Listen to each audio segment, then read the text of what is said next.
NTC, Mr.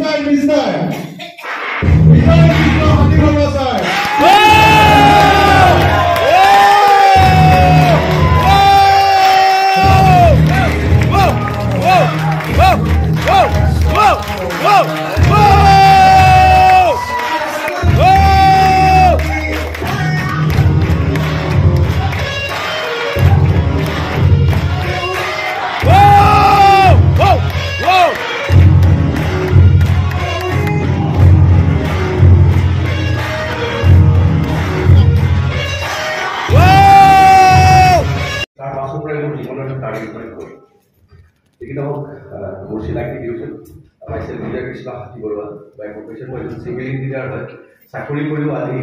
এই কনচেপ্টৰ লগত যোৱা অলমোষ্ট 9 years মোৰ কমপ্লিট হৈছে কেনেকৈ বাই পাৰ্ট টাইম চ' মই কৈছোঁ যে মই প্ৰথম যেতিয়া আৰ্টিকল আহিছোঁ জাষ্ট মোৰ এটা এক্সপিৰিয়েঞ্চ মই আপোনালোকক শ্বেয়াৰ কৰিবলৈ গৈছোঁ এই আৰ্টিকল কথাটো মই যেতিয়া প্ৰথম আৰ্টিকলটোত আহিছিলোঁ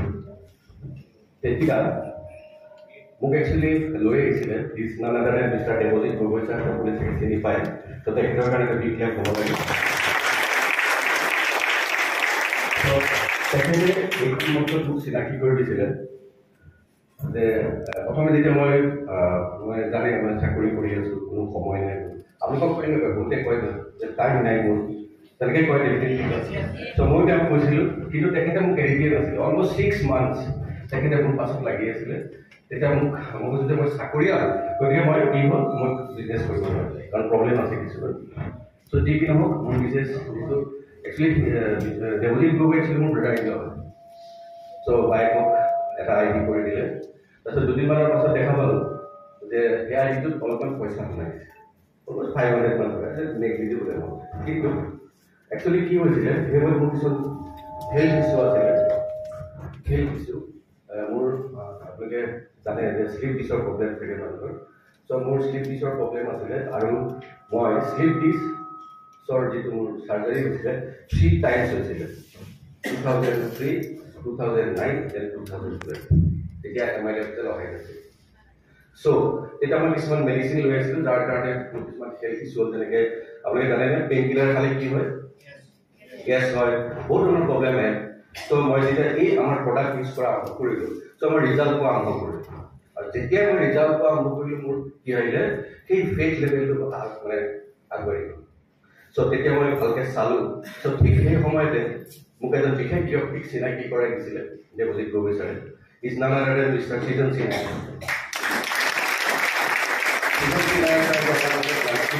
আজি তেখেতে এণ্টায়াৰ নৰ্থ চেণ্টাৰ ইণ্ডিয়াত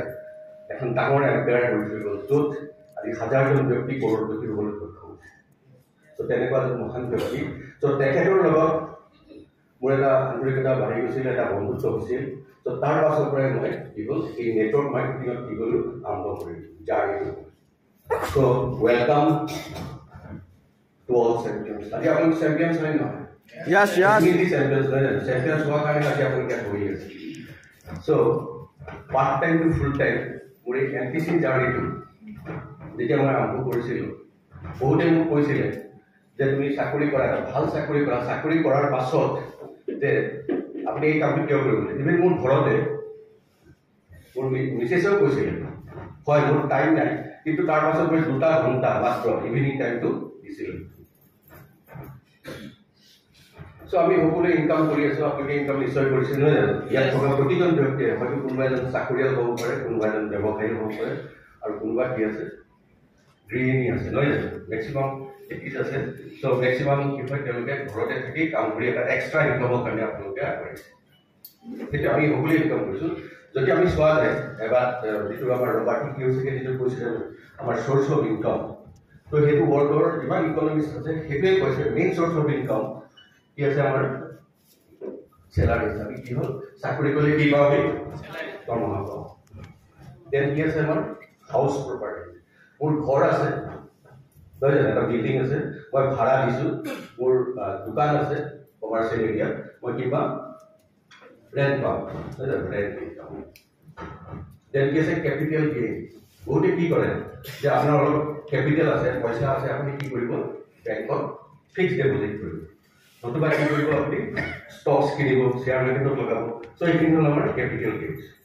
আৰু নেক্সট হ'ল কি বিজনেছ। আমি ব্যৱসায় কৰোঁ আমাৰ এটা ভাল লাইফষ্টাইল মেইনটেইন কৰিবৰ কাৰণে। চ' চাকৰি যদি আপুনি চাকৰিলৈ যায়, মানে চাকৰিৰ কথাটো যদি ভাবে যে প্ৰেজেণ্ট চিনিয়ৰিটি কি, আৰু চাকৰি পাবৰ কাৰণে কি লাগিব আপোনাৰ, to get A job. Main কথা হ'ল প্ৰথম এডুকেশ্যন কোৱালিফিকেশ্যন লাগিব, এটা ভাল মানে আপোনাক কোৱালিফিকেশ্যন লাগিব যে আপুনি এজন MA হয়, BA হয়, এজন ইঞ্জিনিয়াৰ মানে আপোনাৰ গ্ৰেজুৱেট ভাল। চ' আপুনি এটা ভাল এডুকেশ্যন কোৱালিফিকেশ্যন লাগিব বৰ্তমান যুগত। দেন কি আছে আপোনাৰ স্কিল এণ্ড এক্সপিৰিয়েঞ্চ। আপুনি এক্সপিৰিয়েঞ্চ হ'ব লাগিব। আজিকালি যিকোনো এটা কোম্পানী প্ৰাইভেট ছেক্টৰত যদি আপুনি যায়, চ' প্ৰাইভেট ছেক্টৰত কি হ'ব, আপোনাৰ এক্সপিৰিয়েঞ্চটো বিচাৰিব, আপোনাৰ স্কিল কি আছে। মেবি আপুনি এজন ইঞ্জিনিয়াৰ বা এজন ভাল আপুনি স্কিল যিকোনো এটা প্ৰফেশ্যনত থাকে, কিন্তু সেইটো যদি আপোনাৰ এক্সপিৰিয়েঞ্চ নাই, আপুনি ছাকচেছ হ'ব নোৱাৰে। দেন সেই চাকৰিটো পাবৰ কাৰণে আপুনি কি লাগিব, এটা ইণ্টাৰভিউ প্ৰচেছ হ'ব। চ' ইণ্টাৰভিউ প্ৰচেছত যাবৰ কাৰণে আপুনি ভালকৈ প্ৰিপেৰেশ্যন কৰিব লাগিব। আৰু নেক্সট হৈছে কি certification additional training. Additional training এটা এক্সট্ৰা ডিগ্ৰী আপোনাৰ জৰুৰী। এজন ইঞ্জিনিয়াৰ হ'লে নহ'ব, সেই ইঞ্জিনিয়াৰজনৰ লগত কি লাগিব আপোনাৰ এটা এক্সট্ৰা ডিগ্ৰী, যেনেকৈ আপুনি অট'কেড জানিব লাগিব, ড্ৰয়িং কৰিবলৈ মানে আজিকালি অট'মেশ্যন হয়, ত' সেইখিনিৰ প্ৰতি জ্ঞান থাকিব লাগিব। চ' তেনেকৈ এডিশ্যনেল আপোনাৰ ট্ৰেইনিং লাগিব। ত' আপোনালোকে জানে প্ৰেজেণ্ট চিনিয়ৰিটি কি বৰ্তমান of job. At recent estimate, around 9 to 10 million, 90 lakhs to 1 crore graduates passed out in every year. প্রত্যেক বছর কি হয়েছে ইন্ডিয়ার 9 to 10 million, almost 1 crore graduate pass out হয়েছে। আর আমার অসমত almost 3 lakhs graduate every year pass out। আর আপনাদের জানে রিসেন্টলি আমার অসম চৰকাৰে কি দিছিলে, চাকৰি দিছিলে, কিমান দিছিলে, 1 লাখ 5 বছৰত 1 লাখ। তো 1 বছৰত কিমান ওলাই আমাৰ অলমোষ্ট 3 লাখ 4 লাখ। তো বাকী 2-3 লাখ গ্ৰেজুৱেট ক'ত যাব, এটা ভয়ংকৰ দিন হয় নহয়? ডেফিনেটলি। চ' বাকী মানুহখিনি কি কৰিব এতিয়া, কি হ'ল প্ৰব্লেমটো কি? আৰু বিশেষকৈ যোনখিনি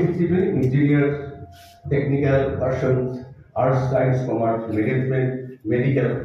আৰু এটা ৰিচেণ্টলি এটা মেডিকেল আপোনাৰ সমীক্ষা দিছে, আমাৰ ইণ্ডিয়াত যিমান মেডিকেল গ্ৰেজুৱেট মানে MBBS পাছ আউট হৈ আছে,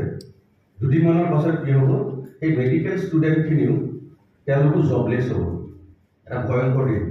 যিমান হস্পিটেলছ আছে, সেই হস্পিটেলছত কি হ'ল, তেওঁলোকক জব মানে তেওঁলোকে ৰিক্ৰুইটমেণ্ট নহ'ব। তো লাষ্টত কি হ'ব, সেই মেডিকেল ষ্টুডেণ্টখিনিয়ে কি কৰিব, এই যে জেনেৰেল যিটো আমাৰ ৰিচেণ্টলি পৰীক্ষা হৈ গ'ল, 3rd গ্ৰেড 4th গ্ৰেডত কি কৰিব, চাকৰি কৰিব। আজি অলৰেডি কৈছে আমাৰ ডিপাৰ্টমেণ্টতে ইঞ্জিনিয়াৰিং গ্ৰেজুৱেটে কি কৰিছে, 3rd গ্ৰেডত এই যিটো ARD হেৰি হৈ গ'ল, তাত কি কৰিছে, তেওঁলোকে চাকৰি কৰিছে। গতিকে ডেফিনেটলি এটা ভয়ংকৰ দিন হয় নহয়? তো ইঞ্জিনিয়াৰিং গ্ৰেজুৱেট, মেডিকেল গ্ৰেজুৱেটে যদি 3rd গ্ৰেড 4th গ্ৰেডৰ চাকৰি কৰে, তো বাকী আমাৰ জেনেৰেল গ্ৰেজুৱেট কি অৱস্থা কি হ'ব? এইটো এটা ভয়ংকৰ দিন হ'ব definitely. So' causes of unemployment in India, আমাৰ আনএমপ্লয়মেণ্ট হোৱাৰ কজবিলাক কি কি, কাৰণ কি কি? চ' আপুনি যদি চাই, হাই পপুলেশ্যন গ্ৰথ, মোৰ জব চিকাৰ্ছ দেৰ এভেইলেবল জবছ। চাকৰি আছে কিমান, 1000, এপ্লাই কৰিছোঁ কি মানে 10 লাখ। ৰিচেণ্টলি যিটো 5000 পোষ্ট ওলাইছিলে, তাত কিমান কৰিছিলে, 17 লাখ। 17 লাখ ছাৰ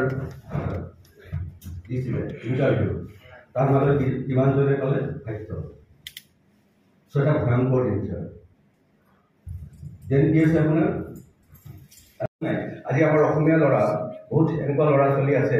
তেওঁলোকে ক'ত গৈছে, হায়দৰাবাদ গৈছে। কিহৰ কাৰণে গৈছে জানেনে আপোনালোকে? চিকিউৰিটি গাৰ্ডৰ কাৰণে। মাত্ৰ দৰমহা 8,000 টকা। সেই ল'ৰাজনে হয়তো অসমতে কৰিব পাৰিলেহেঁতেন, কিয় নকৰে? আমাৰ অসমীয়া মানুহৰ কি আছে, লাজ আছে। চ' যাৰ কাৰণে আমি ইয়াত কৰিব পৰা নাই। চ' মই হায়দৰাবাদ গৈছোঁ বা আপুনি বেংগলোৰত গৈছে, তাতে এটা অফিচত, তাতে বহুত ইণ্ডাষ্ট্ৰি আছে, তাত কি কৈছে, 4th গ্ৰেডৰ চাকৰি মিনছ চিকিউৰিটি গাৰ্ডৰ কাম কৰিছে। খোৱা বোৱা পায় আৰু 8,000 টকা পায় সেইটো কৈছে কি বাহিৰত গৈছে ট্যালেন্ট পিপলো আছে যে তেওঁলোকে হয়তো কোনোবা ডুবাই গৈছে কোনোবা ইউএছএ গৈছে কোনোবা মুম্বাই দিল্লী স্কিল পাৰ্চনখিনি গৈছে বাকী মেজৰ যিখিনি মানুহ আছে আমাৰ ল'ৰা ছোৱালী চ' তেওঁলোকে ক'ত গৈছে এই থাৰ্ড ফ'ৰ্থ গ্ৰেডৰ কাম কৰিব গৈছে চ' সেইটো এটা মেজৰ প্ৰব্লেম হৈছে আমাৰ ব্ৰেইন ড্ৰেইন কিন্তু আমাৰ সেই ল'ৰাখিনি যদি ইয়াতে কাম কৰিলেহেঁতেন চ' ডেফিনেটলি আমাৰ অসমৰ উন্নতি হ'লহেঁতেন নহয় জানো সেইখন ষ্টেটৰ হ'বগৈ কাৰণ তেওঁলোকে তাতে খাইছে তাতে গৈছে তাতে কিনিছে গতিকে সেইখন ষ্টেটে ৰেভিনিউ পাইছে কিন্তু যদি আমি অসমত ৰাখিব পাৰিলেহেঁতেন চ' ডেফিনেটলি ভাল হ'লহেঁতেন নহয় জানো so' lower economic growth due to reduce consumer বস্তুৰ দাম ইমান বাঢ়ি গ'ল যে কি কৰিছোঁ আমি যিটো ইনকাম কৰিছোঁ সেই ইনকামটোৰে কি হৈছে আমি যিটো বস্তু আমি পাৰ্চেছ কৰিব লাগে ত' কি কৰিব প্ৰপাৰ আমি কৰিব পৰা নাই কিনিছোঁ 100 টকাটো এটা বস্তু পায় এটুকুৰা চাবোন পায় 10 টকাটো পায় 15 টকাটো পায় ত' লাষ্টত কি কৰিছোঁ মই 10 টকীয়া চাবোন টুকুৰা কিনিছোঁ হয় নহয় কিন্তু মোৰ 100 টকীয়া চাবোন টুকুৰা কিনিলে ভাল অৰ্গেনিক চফ হয় আমাৰ স্কিনৰ কাৰণে ভাল কিন্তু আমি কি কৰিছোঁ আমি আমাৰ যিটো লিভিং ষ্টেণ্ডাৰ্ড সেইটো কমাই আনিছোঁ ৰিডিউচ কৰিছোঁ দেন কি হৈছে গভৰ্ণমেণ্ট ইনিচিয়েটিভ কি লৈছে আনএমপ্লয়মেণ্ট ৰিডিউচ হোৱাৰ কাৰণে কি হৈছে গভৰ্ণমেণ্টে যেহেতু মই এজন গভৰ্ণমেণ্ট এই ছেক্টৰত আছোঁ চ' এইখিনি আমি জানো বা আপোনালোকেও জানে সকলোৱে জানে কিন্তু আমি এই স্কিলত মানে এই ছেক্টৰটোতে লাগি আছোঁ কি কৰি আছে গভৰ্ণমেণ্টে যে আনএমপ্লয়মেণ্ট মানে ৰিডিউচ কৰিবৰ কাৰণে এক নম্বৰ হৈছে skill India mission training youth with job ready skills skill India mission আপোনালোকে শুনিছে নহয় জানো আৰু এটা খুব ভাল খবৰ কি আমি যিটো ইণ্ডাষ্ট্ৰীত বৰ্তমান আছোঁ যিখন প্লেটফৰ্মত আপোনালোক আছে MI লাইফষ্টাইল বৰ্তমান MI লাইফষ্টাইলে কি কৰিছে স্কিল ইণ্ডিয়া ৰাছিৰ লগত কি কৰিছে টাই আপ কৰিছে আৰু ভাল খবৰ যে আমাৰ ওমেন এণ্টাৰপ্ৰিনিয়ৰ যিসকল আছে চ' তেওঁলোকৰ কাৰণে কি কৰিছে আমাক এটা স্কিল যিটো 4th লেভেল অফ স্কিল আপোনালোকে অলৰেডি চাগে বহুত কৰিছে নে আপোনালোকে যিসকল lady PCI above form fill up কৰিলে অলৰেডি কৰিলে না চ' কি হ'ব স্কিল ইণ্ডিয়া মিছনত আপোনালোকো কি হ'ব এনৰোল হ'ব আৰু তাৰপিছত আপোনাক এজন স্কিল পাৰ্চন বুলি গভৰ্ণমেণ্টে আপোনাক স্বীকৃতি দিব আৰু আপুনি যেতিয়া বাহিৰলৈ ওলাই যাব আপুনি আপোনাৰ কামত আমাৰ MI লাইফষ্টাইলৰ কামত যেতিয়া বাহিৰলৈ ওলাই যাব যিখন চাৰ্টিফিকেট আপোনালোকে পাব এখন আই কাৰ্ড পাব এখন চাৰ্টিফিকেট পাব সেই আই কাৰ্ডখনে কি কৰিব আপোনাক হেল্প কৰিব বহুতে কয় নহয় আপুনি মানুহ কাম কৰিব আহিছে বস্তু বিক্ৰী কৰিব আহিছে কয় নহয় চ' কি হ'ব সেই আই কাৰ্ডখনে আপোনাক হেল্প কৰিব চ' আপোনাৰ বিজনেছটো কি হ'ব ডেভেলপ হ'ব কাৰণ আপুনি এজন স্কিল পাৰ্চন হয় 4th লেভেল অফ স্কিল মানে এনেকুৱা কেইবাটাও লেভেল থাকে 1 2 3 4 আপোনালোকে 1 2 দিবই লগা হোৱা নাই ডাইৰেক্ট গৈ কি হৈছে 4th লেভেলত পাইছে আপোনালোকে চ' এইটো ভাল খবৰ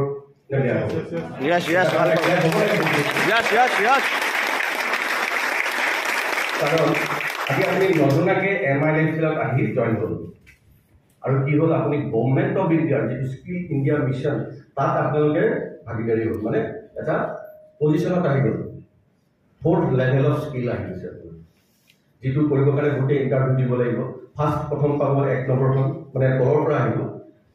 first level second level third level fourth up to 7th লেভেললৈকে আছে 7 লেভেল যিবিলাক